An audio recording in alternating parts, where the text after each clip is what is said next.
الحمد لله رب العالمين والصلاة والسلام على سيد الأنبياء والمرسلين وعلى آله وأصحابه وأزواجه وذرياته ومن تبعهم بإحسان إلى يوم الدين. أعوذ بالله من الشيطان الرجيم. بسم الله الرحمن الرحيم. وقال ربكم ادعوني أستجب لكم. وقال الله تعالى ونحن أقرب إليه من حبل الوريد. وقال النبي صلى الله عليه وسلم الدعاء مخ العبادة. صدق الله العظيم وصدق رسوله النبي الكريم ونحن على ذلك لمن الشاهدين والشاكرين والحمد لله رب العالمين. میرے محترم دینی بھائیوں، گزشتہ جمعہ میں ہماری گفتگو اس بات پر ہوئی تھی کہ جب دل میں نیکی کا داعیہ، نیکی کا خیال آئے تو فوراً انسان کو وہ نیکی کا کام کر گزرنا چاہیے، اس کو کل کے اوپر نہیں ٹالنا چاہیے، اس لیے کہ شیطان ہر وقت انسان کے ساتھ لگا ہوا ہے. جب انسان کے دل میں نیکی کا خیال آیا تو شیطان کوشش کرتا ہے کہ اس کو بھلوا دوں یا اس کو کام کرنے سے روک دوں. اس لیے کہا گیا تھا کہ نیکی کا داعیہ پیدا ہونا یہ اللہ کا مہمان ہے، اس کی قدر کرنی چاہیے اور نیکی اسی وقت کر لینی چاہیے. انہی نیکی کے داعیوں میں ایک چیز جو اللہ تبارک و تعالیٰ نے ہم سب کو عطا فرمائی ہے وہ ہے دعا. دعا کو مومن کا ہتھیار کہا گیا ہے، اور قرآن کریم کی دو آیتیں جو آپ کے سامنے میں نے تلاوت کی، پہلی آیت میں اللہ فرماتے ہیں، اپنے نبی کو فرماتے ہیں کہ کہیے آپ اپنی امت سے کہ آپ کا رب یوں کہتا ہے کہ ادعونی، تم مجھے پکارو، مجھ سے دعا کرو، استجب لکم، میں تمہاری دعاؤں کو قبول کروں گا.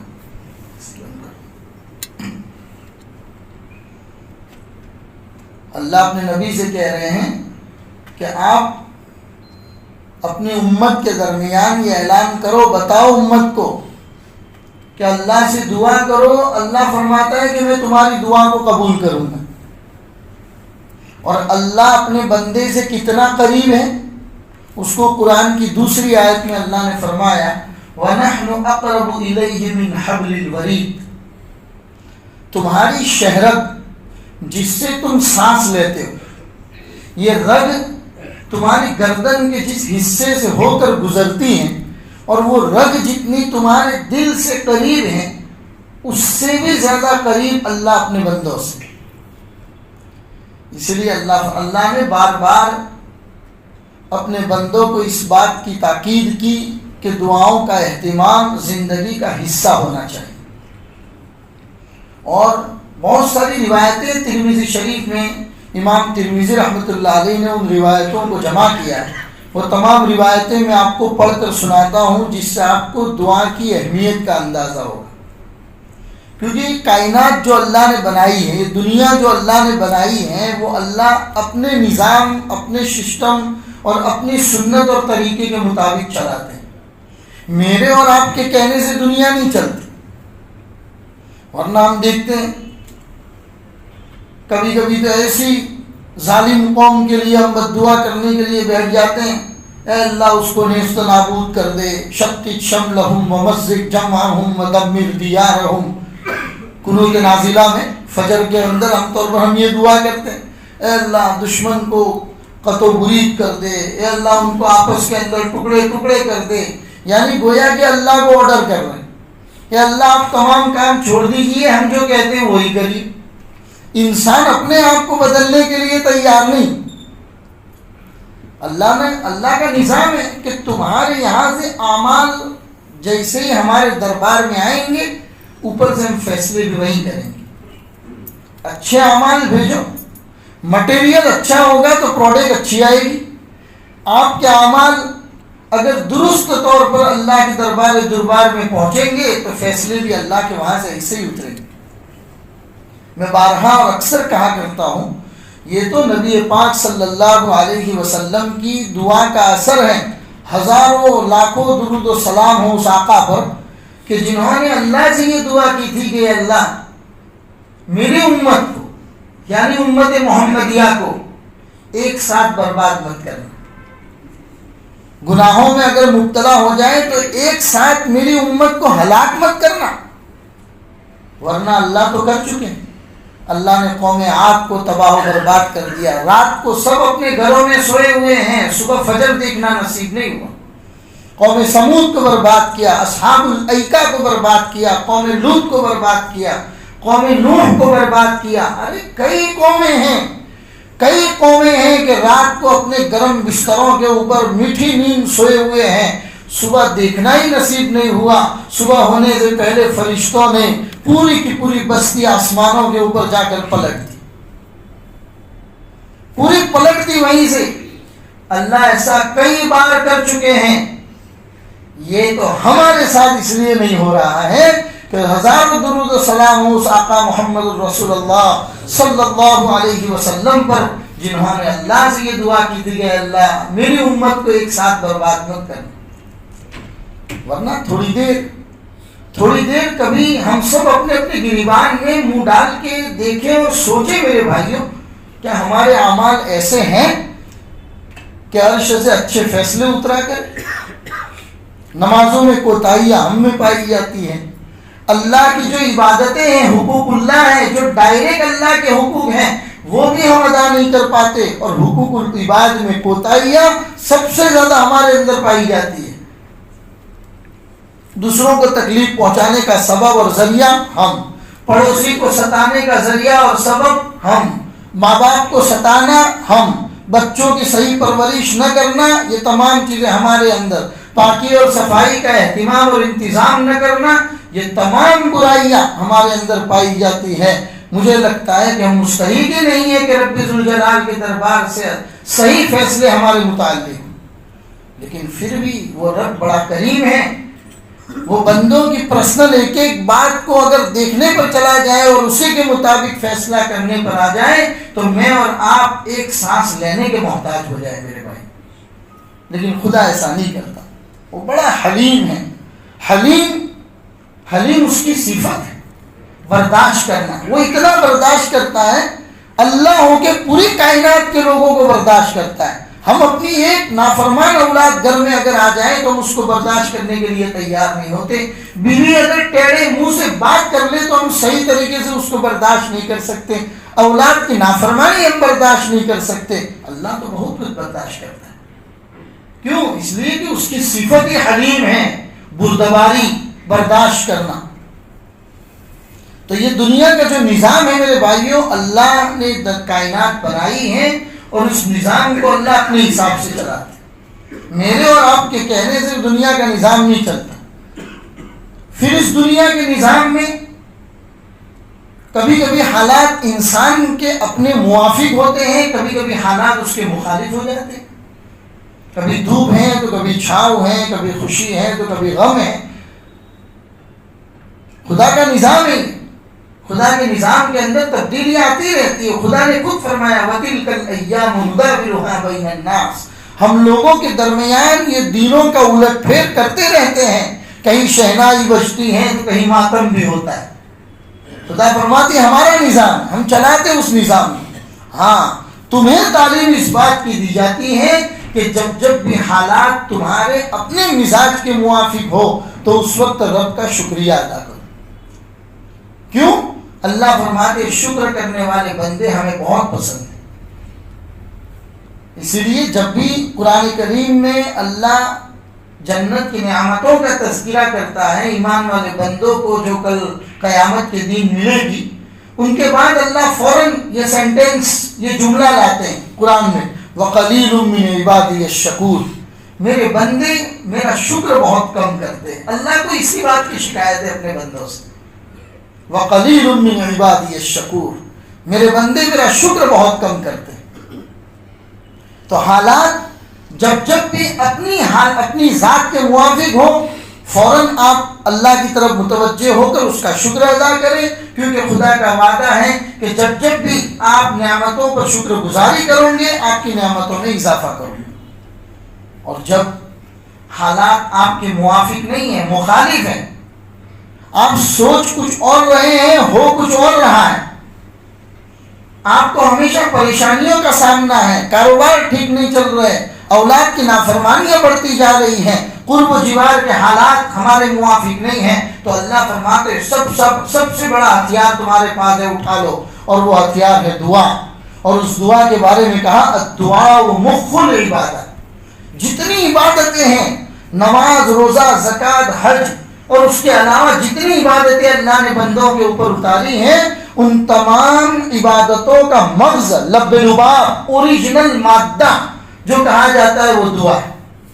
الدعاء مخ العبادت۔ دعا کے بارے میں نے بتایا ترمذی شریف میں بہت ساری روایتیں ہیں، اس میں سے چند روایتیں میں آپ کو بتاؤں۔ پہلی روایت تو ابھی سنائی کہ الدعاء مخ العبادت، دعا جو ہے وہ عبادتوں کا مغز ہے، ترمذی شریف کی روایت۔ دوسری ایک روایت ہے ترمذی شریف میں جس میں رسول پاک صلی اللہ علیہ وسلم فرماتے ہیں اللہ تعالیٰ کے نزدیک کوئی چیز دعا سے بڑھ کر نہیں۔ دعا اللہ کو بہت پیاری لگتی ہے۔ بندہ مضبوط انسان جب اللہ کے سامنے تو ہاتھ پھیلاتا ہے اور آنسو بہاتا ہے تو اللہ کو بہت اچھا لگتا ہے۔ ایک روایت میں تو یہاں تک ہے جب پہلا انسان اللہ نے بنانے کا ارادہ کیا تھا حضرت آدم علیہ السلام کو، تو فرشتوں نے آرگومنٹ کیا تھا، دلیل کی تھی۔ قرآن کریم کے پہلے پارے کے چوتھے رکوع میں اس کا پورا تذکرہ ہے۔ وہ فرشتے اللہ سے کہہ رہے کہ آپ کیوں بناتے ہیں انسان کو، کیا ضرورت ہے انسان کو بنانے کی؟ یہی انسان دنیا میں آئے گا، لہو لہان کرے گا، لوگوں سے لڑائی جھگڑا کرے گا، فساد مچائے گا آپ کی زمین پر، آپ کیوں بناتے ہیں انسان کو؟ اور جہاں تک آپ کی عبادت کرنے کا سوال ہے وَنَحْنُ نُسَبِّحُ بِحَمْدِكَ وَنُقَدِّسُ لَكَ، ہم آپ کی تسبیح بیان کرتے ہیں، ہم آپ کی تقدیس اور پاکی بیان کرتے ہیں، پھر کیا ضرورت ہے انسان کو پیدا کرنے کی؟ تو اللہ نے اس وقت فرشتوں کو اتنا ہی کہہ کر خاموش کر دیا تھا انی اعلم ما لا تعلمون، جو میں جانتا ہوں وہ تم نہیں جانتے، اسی لیے تم بولو خاموش رہو۔ اور آج جب یہی بندہ اللہ کے سامنے گر گراتا ہے، روتا ہے، اس کی عبادت کرتا ہے، خاص طور پر جب سجدے میں ہوتا ہے تو اللہ فرشتوں کو بلا کر کہتے دیکھو اسی لیے میں نے انسان کو پیدا کیا۔ یہ مضبوط انسان ہے، اس کا کاروبار بھی ٹھیک ٹھاک چلتا ہے، دنیا میں اس کی عزت بھی ہے، سب کچھ ہے، لیکن اس کے باوجود یہ بندہ مجھے نہیں بھولا ہے۔ یہ جب بھی اپنے اللہ کے سامنے آتا ہے تو فوراً اپنی نگاہیں جھکا لیتا ہے، سجدے میں چلا جاتا ہے۔ اللہ فرشتوں کی جماعت میں اس بندے کا تذکرہ کرتے ہیں، تو پتہ چلا دعا بہت بڑی چیز ہے میرے بھائی۔ تو اللہ کو دعا سے بڑھ کر کوئی اور چیز زیادہ پسند نہیں۔ اسی طریقے سے مستدرک الحاکم ایک بہت بڑی کتاب ہے حدیث کی، اس کتاب میں ایک روایت اور بھی بیان کی گئی ہے کہ دعا مصیبت اور بلا کو اترنے سے روکتی۔ مصیبت اور بلائیں جب اترنے والی ہوتی ہے ہمارے اعمال اور ہمارے کرتوت کی وجہ سے، اور جب کچھ بندے ایسے ہوتے ہیں جو دعا کرتے ہیں تو اللہ دعاؤں کی وجہ سے آنے والی مصیبتوں اور حالات کو روک دیتے ہیں۔ ایک اور روایت مسلم شریف کی ہے کہ اللہ تعالیٰ دعا کرنے والے کے ساتھ ہوتا ہے۔ بندہ جب بھی دعا کرتا ہے اللہ کو وہاں موجود پاتا ہے۔ میں نے قرآن کریم کی آیت آپ کے سامنے پڑھی جس میں اللہ فرماتے ہیں وَنَحْنُ أَقْرَبُ إِلَيْهِ مِنْ حَبْلِ الْوَرِيدِ، آپ کی شہرت، یہ رگ جتنی آپ سے قریب ہے اس سے کہیں زیادہ اللہ آپ سے قریب ہے۔ جب بھی آپ دعا کریں گے اللہ کو وہاں موجود پائیں گے۔ تو یہ مستدرک حاکم کی روایت ہے۔ اسی طریقے سے الفردوس کی ایک روایت ہے کہ دعا رحمت کی چابی، رحمت کا ایک خزانہ اللہ کے پاس ہے، اگر آپ اسے کھولنا چاہتے ہیں، اللہ کی رحمتوں کو اپنی طرف متوجہ کرنا چاہتے ہیں تو ضروری ہے کہ دعاؤں کا اہتمام کریں۔ دعا اللہ کی رحمتوں کو اپنی طرف متوجہ کرتی ہے۔ اور کنز العمال کی روایت ہے کہ دعا بلاؤں کو ٹال دیتی، بلائیں آنے والی جو ہوتی ہے دعا اس کو ٹال دیتی، اسی لیے فرمایا جسے دعا کی توفیق مل گئی اس کے لیے رحمت کے دروازے کھول دیے گئے۔ لیکن دعا کے کچھ شرائط بیان کیے جاتے ہیں. سب سے پہلے تو یہ کہ انسان اخلاص کے ساتھ دعا کرے, دکھاوا کا اہتمام نہ ہو, اخلاص ہو, وہ اور اس کا اللہ جانتا ہو. اخلاص کے ساتھ دعا کرے, اور جب دعا کرے تو اپنی دعاؤں میں اللہ کی طرف صحیح معنوں میں متوجہ ہو. اس لیے کہ حدیث میں آتا ہے, رسول پاک صلی اللہ علیہ وسلم نے فرمایا, غفلت کے ساتھ, غفلت دل کے ساتھ کی گئی دعا کی طرف اللہ متوجہ نہیں ہوتی. اگر آپ اللہ کی رحمتوں کو اپنی طرف متوجہ کرنا چاہتے ہیں تو ضروری ہے کہ دل دھیان کے ساتھ, اخلاص کے ساتھ, اور تیسری چیز ہے یقین, اس بات پر یقین کہ میری دعا اللہ ضرور قبول کرے. اس لیے کہ روایت میں ہے, اللہ فرماتے ہیں ان ظن عبدی بی, میں اپنے بندے کے گمان کے ساتھ ہوتا. میرے بندے کے گمان, میرے بندے کی تھنکنگ اپنے اللہ کے بارے میں کیا ہے, اللہ فرماتے میں اس کے ساتھ ہوں. اگر وہ اپنے اللہ کے ساتھ نیگیٹو ہے, ہم بھی نیگیٹو ہیں. اگر وہ پازیٹیو ہے, اللہ فرماتے ہم بھی پازیٹیو ہیں. آپ کا اپنے اللہ کے ساتھ سوچ کیا ہے؟ میرا اللہ میری دعا کو قبول کر رہا ہے, اللہ فرماتے میرا دربار کھلا ہے. لیکن تم 2-4 مرتبہ دعا کیا کر لی, اثرات نظر نہیں آئے, فوراً کہنے لگے دعا کر کر کے تھک گیا, دعا ہی قبول نہیں ہوتی. جب تمہارا گمان اس بات کا ہے کہ اللہ میری دعا کو قبول نہیں کرتا, تو اللہ فرماتے ہیں میں آپ کے گمان کے ساتھ ہوں. پھر یہ کہ دعا جو انسان کرتا ہے اس کے قبولیت کے بہت سارے طریقے. سب سے پہلا طریقہ تو یہ ہوتا ہے انسان نے جو چیز مانگی وہ مل جاتی. یہ دعا کی قبولیت کا پہلا طریقہ اور واسطہ ہے. دوسرا یہ ہوتا ہے کہ کبھی کبھی انسان کو پتہ نہیں چلتا کہ مجھے یہ چیز مانگنی چاہیے کہ نہیں مانگنی چاہیے. وہ تو مانگ لیتا ہے اللہ سے, لیکن اللہ اپنے بندوں سے محبت پیار کرتے ہیں, وہ جانتے ہیں کہ یہ چیز اس کے مناسب نہیں ہے, تو اللہ بدلے میں کوئی دوسری چیز دے دیتے. یہ دعا کی قبولیت کا ایک اور ذریعہ ہوا.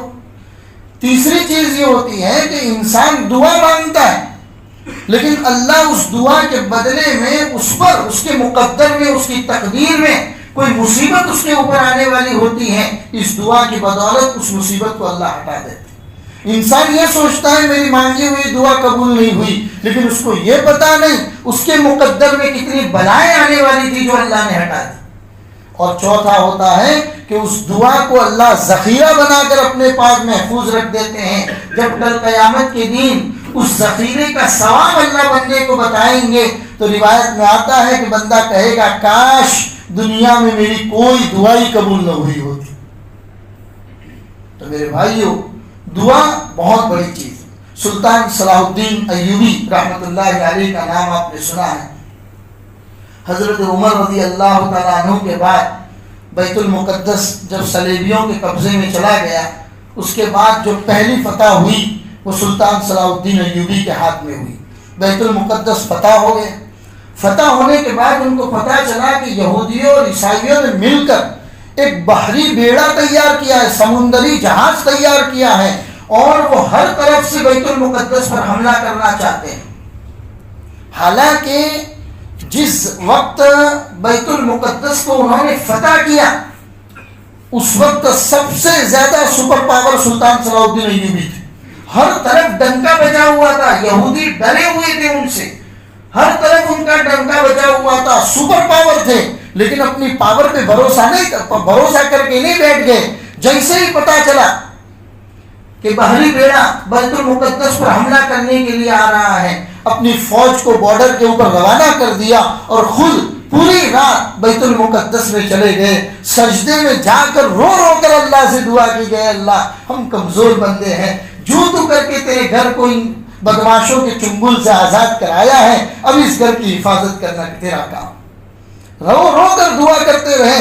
صبح صادق کے موقع پر جب مسجد سے باہر نکلنے لگے, ایک نورانی شخصیت کو دیکھا تو فرمایا کہ لاؤ جا کے ذرا ان سے بھی دعا کی گزارش کر لوں. اور جا کر ابھی کہنے ہی والے تھے کہ وہ اللہ کے ولی خود کہنے لگے, اے صلاح الدین کچھ کہنے کی ضرورت نہیں ہے, تیری پوری رات کے بہائے ہوئے آنسوؤں سے اللہ نے دشمنوں کے بیڑے کو وہی سمندر کے اندر غرق کر دی. چنانچہ 3 دن کے بعد خبر ملی کہ سمندری جہاز پورے کے پورے دریا کے اندر ڈوب کر تباہ و برباد ہو گئے. تو دعا میرے بھائی، جب دعا انسان کی تقدیر بدل سکتی، ورنہ تقدیر کو کوئی اور چیز نہیں بدل سکتی۔ اللہ نے جب قلم کو پیدا کیا تھا، جس کی 29ویں پارے میں قسم کھائی ہے، نون والقلم وما یسطرون، قلم کو پیدا کرنے کے بعد اللہ نے انسانوں کی تقدیر کو لکھنے کا بولا تھا، اور اس قلم نے حضرت آدم علیہ السلام سے لے کر قیامت تک آنے والے تمام انسانوں کی تقدیر کو لکھ دیا۔ اور جب تقدیر لکھ کر وہ قلم فارغ ہو گیا تو اللہ نے اس کے اوپر ٹھپا لگا دیا۔ ٹھپا کیا تھا؟ رفعت الاقلام وجفت القلم بما هو فيه، یعنی قلم نے جس کی جو تقدیر لکھ دی بس وہ ہو گئی، اس تقدیر کو کوئی بدل نہیں سکتا۔ رسول پاک صلی اللہ علیہ وسلم نے جب صحابہ کو یہ بات بتائی تو صحابہ نے کہنے لگے یا رسول اللہ، تقدیر کو کوئی نہیں بدل سکتا۔ حضور نے فرمایا ابھی بھی ایک چیز ہے جو تقدیر کو بدل سکتی ہے، اور وہ ہے دعا۔ اسی لیے میرے بھائیوں، دعاؤں کا اہتمام کرنا چاہیے۔ انسان جب ہر طرف سے حالات کے اندر مبتلا ہو جاتا ہے، حالات ہر قسم کے ہوتے ہیں، کبھی انسان کے اپنی پرسنل لائف کے ہوتے ہیں، کبھی کاروبار کو لے کر ہوتے ہیں، کبھی بیوی اولاد بیوی بچوں کو لے کر ہوتے ہیں، کبھی رشتہ دار دنیا میں ہے، تو ہر طرح کے حالات انسان پر آتے ہیں، اس کی روٹین لائف بنی ہوئی ہے ایسی۔ لیکن ایسے ماحول میں جب بندہ اللہ کی طرف متوجہ ہو جاتا ہے اور رو کر گر گرا کر جب دعا کرتا ہے تو اس کو ایک طرح کا سیٹسفیکشن ملتا ہے، وہ مطمئن ہو جاتا ہے کہ کوئی تو ہے جو میرا مددگار ہے، کوئی تو ہے کہ جس نے مجھے سنبھال رکھا ہے، کوئی تو ہے کہ جو مجھے تسلی دے رہا ہے۔ یہ دعا کے بعد دعا قبول ہوگی جب ہوگی، لیکن سب سے پہلا اطمینان جو دل کو ملتا ہے وہ یہی ہوتا ہے۔ اسی لیے رسول پاک صلی اللہ علیہ وسلم نے فرمایا کہ دعا مخ العبادت، کہ دعا جو ہے وہ تو عبادتوں کا مغز ہے۔ اور آج ہم لوگ سب انہی چیزوں سے دور ہو گئے میرے بھائی۔ انسان اگر معمول بنا دے، رسول پاک صلی اللہ علیہ وسلم کتنی بڑی ہستی تھی میرے بھائی، اگر وہ نہ ہوتے تو اللہ کائنات ہی نہ بناتے۔ اگر رسول پاک صلی اللہ علیہ وسلم کو دنیا میں بھیجنا نہ ہوتا تو اللہ اس کائنات کو نہ بناتا۔ آپ کی وجہ سے یہ پورا عالم آباد ہے، لیکن آپ کا معمول کیا تھا؟ پوری رات اللہ کے سامنے عبادتوں میں، سجدوں میں رو رو کر دعائیں کر رہے، رو رو کر۔ حضرت عائشہ فرماتی ہیں کہ پیروں پر ورم آ جاتے تھے، حضور کے پیر مبارک اتنے بڑے بڑے ہو جاتے تھے، اتنے ورم پیروں میں آ جاتے تھے، لیکن جاگ کر پوری رات اللہ کے سامنے گر گرا کر دعا کرتے تھے۔ جنگ بدر کا موقع ہے، اسلام کی پہلی جنگ ہو رہی ہے میرے بھائی۔ ایک طرف 313 صحابہ ہیں اور دوسری طرف ہزاروں کا لشکر ہے۔ 313 جو صحابہ ہیں ان میں سے 11 تلواریں ہیں وہ بھی ٹوٹی ہوئی، 10-12 نیزے ہیں اس کے بھی ہتھے ٹوٹے ہوئے، ڈھال کسی کے پاس نہیں، گھوڑا کسی کے پاس نہیں، اونٹ کسی کے پاس نہیں، بے سر و سامانی کے عالم میں 313 صحابہ کی جماعت، اور ایک طرف 1000 کا مکہ المکرمہ کا لشکر جو تمام ہتھیاروں کے ساتھ لیس ہے۔ نبی پاک صلی اللہ علیہ وسلم جب بدر کے میدان میں پہنچتے ہیں، مسلمانوں نے ایک علاقے پر قبضہ کر لیا، پوری جگہ پانی کا کنواں وغیرہ کے اوپر قبضہ کرنے کے بعد جب مسلمان کی جماعت بیٹھ گئی، صحابہ دیکھ رہے ہیں رسول پاک صلی اللہ علیہ وسلم نظر نہیں آ رہے۔ تمام لوگ حضرت ابوبکر صدیق کو جا کر پوچھتے ہیں کہاں ہے رسول پاک صلی اللہ علیہ وسلم؟ پتا چلا کہ حضور خیمے کے قریب میں جا کر دیکھا رات کے ابتدائی حصے میں، اور خیمے میں جا کر دیکھا صبح کے ابتدائی حصے میں، پوری کی پوری رات رسول پاک صلی اللہ علیہ وسلم سجدے میں جا کر اللہ سے یہ دعا کر رہے ہیں، اللہ یہ تیرے 313 بندے تیری ذات پر بھروسہ کر کے اس میدان میں آئے ہیں، اگر یہ برباد ہو گئے تو زمین پر کوئی تیرا نام لینے والا نہیں رہے گا۔ پوری رات اللہ کے سامنے دعا کر رہے، جبکہ چاہتے تو یہ بھی دعا کر سکتے تھے کہ اللہ دشمنوں کو راستے میں ہی برباد کر دے، اور محمد رسول اللہ کی دعا کبھی واپس نہ آتی۔ چاہتے تو یہ دعا بھی کر سکتے تھے کہ اللہ دشمن کو راستے میں برباد کر دے، لیکن اپنے اللہ تبارک و تعالیٰ کے سامنے گر گرا کر دعا کر رہے ہیں۔ امت کو سبق دینا مقصود ہے کہ جب بھی حالات میں آ جاؤ فوراً اللہ کی طرف متوجہ ہو جاؤ، کیونکہ یہ تو دنیا کا نظام ہے، حالات کبھی آپ کے موافق کبھی آپ کے مخالف ہوتے رہیں گے۔ خدا کا نظام ہے، دنیا اسی طریقے سے چلتی ہے، روزانہ 5 انگلیاں گھی میں نہیں رہا کرتی میرے بھائیوں، کبھی کبھی دین اپنے موافق بھی ہوتے ہیں، کبھی مخالف بھی ہوتے ہیں۔ ہر کرکٹر اپنے میدان میں اور کھیل کے اندر ہر مرتبہ سینچری نہیں مارا کرتا. ہر مرتبہ ہر دن آپ چاہو وہی ہو. آپ صبح دکان کھولو اور شام کو واپس جاؤ تو آپ کا بٹوا اور آپ کا غلہ روزانہ بھرا ہوا آپ کو ملے, تو پھر آپ کبھی رب کو یاد ہی نہیں کرو. خدا کا نظام ہے اتار چڑھاؤ, یہ دنیا کا نظام ہے. وَتِلْكَ الْأَيَّامُ نُدَاوِلُهَا بَيْنَ النَّاسِ, ہم دنوں کا الٹ پھیر انسانوں کے بیچ میں کرتے رہتے. تو اسی وقت جب حالات آپ کے موافق ہو خوب اللہ کا شکر ادا کرو. جب حالات آپ کے مخالف ہو آپ اپنے آپ کو حالات میں گرا ہوا دیکھو, فوراً اس اللہ کی طرف متوجہ ہو جاؤ. قسم خدا پاک کی, جس وقت 2 رکعت صحیح معنوں میں صلاۃ الحاجہ پڑھ کر اس رب کے سامنے اپنے پچھتاوے اور ندامت کے 2 آنسو بہاؤ گے, سب سے پہلا آپ کے دل کو سکون ملے گا. دعا قبول ہوگی جب ہوگی, لیکن آپ کو دل کو سکون ملے گا کہ کوئی دنیا کی طاقت میرا کچھ نہیں بگاڑ سکتی, کیونکہ میرے پاس میرا اللہ. اسی لیے دعا زندگی کا ایک حصہ ہونا چاہیے میرے بھائی, زندگی کا حصہ. ہر نماز کے بعد شیخ زکریا رحمۃ اللہ علیہ نے تو لکھا ہے کہ ہر نماز کے بعد اللہ ایک دعا کو قبول کرتے. ہمارا معمول کیا ہے؟ نماز پڑھنے آتے بھی ہیں, نماز بھی اتنی جلدی پڑھتے ہیں اور فوراً اس لیے پڑھتے ہیں جلدی جلدی کہ جا کے کوئی اور ایک گناہ کرنا ہے. یہ ہماری عبادتوں کا حال ہے. اسی لیے جب آئے نماز وغیرہ کے لیے تو سکون کے ساتھ آئے, سکون کے ساتھ نماز پڑھیں.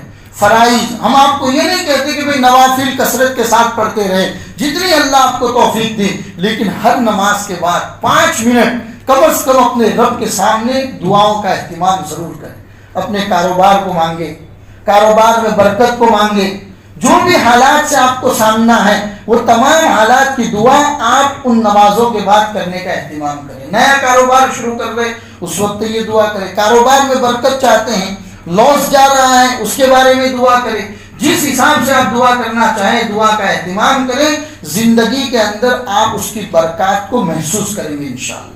اللہ کہنے سننے سے زیادہ ہم سب کو عمل کی توفیق عطا فرمائے. اس لیے کہ بندہ جب ٹوٹ جاتا ہے نا تو ایک ہی سہارا اللہ کا رہتا ہے, ایک ہی سہارا اللہ کا رہتا ہے, اور کوئی دنیا کا سہارا نہیں رہتا. اولاد بھی آپ کو دفنانے کے بعد 1 ہفتے میں بھول جاتی. اولاد کو بھی ٹائم کہاں ہے, مشغولی life, busy life. Busy life ایسی ہے کہ اولاد کو ٹائم نہیں ہے باپ کی قبر کے اوپر جا کر فاتحہ پڑھنے میں. اسی لیے جب ٹوٹ جاتے ہیں ہر طرف سے تو ایک اللہ سہارا ہوتا ہے, اسی کی طرف متوجہ ہونا چاہیے. نذیر اکبر آبادی نے بہت اچھا شعر اس کے بارے میں کہا ہے کہ کھلونا توڑ دیتا تھا جب میں چھوٹا سا بچہ تھا, میرے رونے پہ میری ماں کھلونا جوڑ دیتی تھی. یہی ہوتا ہے نا, بچہ جب روتا ہے کھلونے کے ٹوٹنے کی وجہ سے, ٹوائز وغیرہ, تو ماں اس ٹوائز کو جوڑ دیتی ہے تاکہ بچہ خوش ہو جائے. کہ کھلونا توڑ دیتا تھا میں جب چھوٹا سا بچہ تھا, میرے رونے پہ میری ماں کھلونے جوڑ دیتی تھی.